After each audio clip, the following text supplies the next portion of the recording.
वह क्या एक मजबूर लड़की की इज्जत बचाने के लिए सूरज अपनी ही पत्नी ईशा की खुशियां दांव पर लगा देगा? क्या हालात उसे ऐसा फैसला लेने पर मजबूर कर देंगे जिसकी किसी ने कल्पना भी नहीं की होगी? और क्या ईशा अपनी आंखों के सामने सूरज को किसी दूसरी लड़की का हाथ थामते हुए देख पाएगी? आने वाले एपिसोड में रिश्तों की सबसे कठिन परीक्षा होने वाली है, जहां एक तरफ इंसानियत होगी, दूसरी तरफ प्यार, और तीसरी तरफ एक ऐसा फैसला जो पूरे परिवार की जिंदगी बदल सकता है। आइए जानते हैं इस बेहद रोमांचक और भावनाओं से भरपूर कहानी की पूरी डिटेल। एपिसोड की शुरुआत एक राहत भरे पल से होती है।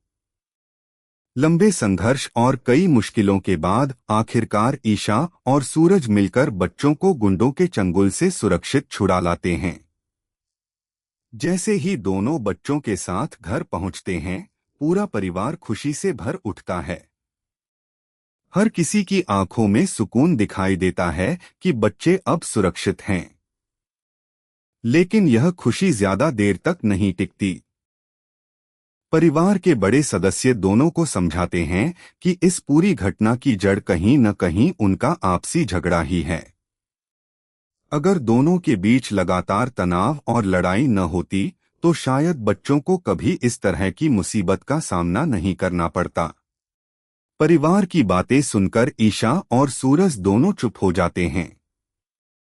उन्हें एहसास होता है कि उनकी नाराजगी का असर सिर्फ उन दोनों तक सीमित नहीं रहा, बल्कि पूरे परिवार और खासकर बच्चों की जिंदगी पर पड़ने लगा है। काफी देर तक सोचने के बाद दोनों एक अहम फैसला लेते हैं। वे वादा करते हैं कि अब से वे एक दूसरे के निजी और पेशेवर कामों में बेवजह दखल नहीं देंगे। चाहे उनके बीच कितनी भी नाराजगी क्यों न हो, वे परिवार के सामने कभी झगड़ा नहीं करेंगे। बच्चों की खुशी और परिवार की शांति अब उनकी पहली प्राथमिकता होगी। यह फैसला पूरे परिवार को थोड़ी राहत जरूर देता है, लेकिन किसी को अंदाजा नहीं होता कि अगले ही दिन उनकी जिंदगी एक नए तूफान की तरफ बढ़ने वाली है। अगली सुबह ईशा अपनी आईपीएस अधिकारी की जिम्मेदारी निभाते हुए पुलिस टीम के साथ एक विशेष मिशन पर निकलती है। जांच पड़ताल उसे सीधे दादा भाई की अदालत तक ले आती है। उसे सूचना मिली होती है कि वहां एक बुजुर्ग व्यक्ति को छिपाकर रखा गया है, जो कथित तौर पर एक गंभीर मामले में वांछित है। कानून की नजर में अपना कर्तव्य निभाते हुए ईशा बिना देर किए पुलिस के साथ वहां पहुंच जाती है। लेकिन सच्चाई कुछ और ही होती है। दादा भाई यानी सूरज जानते हैं कि वह बुजुर्ग किसी अपराधी नहीं, बल्कि एक बेगुनाह इंसान है। वह परिस्थितियों का शिकार है और अपनी जान बचाने के लिए वहां शरण लेने आया है।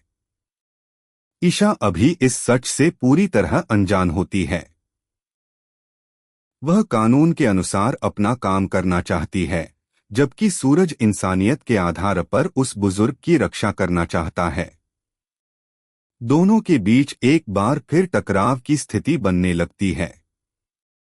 इसी दौरान दादा भाई की अदालत में अचानक एक और मामला पहुंचता है, जो पूरे माहौल को बदल देता है।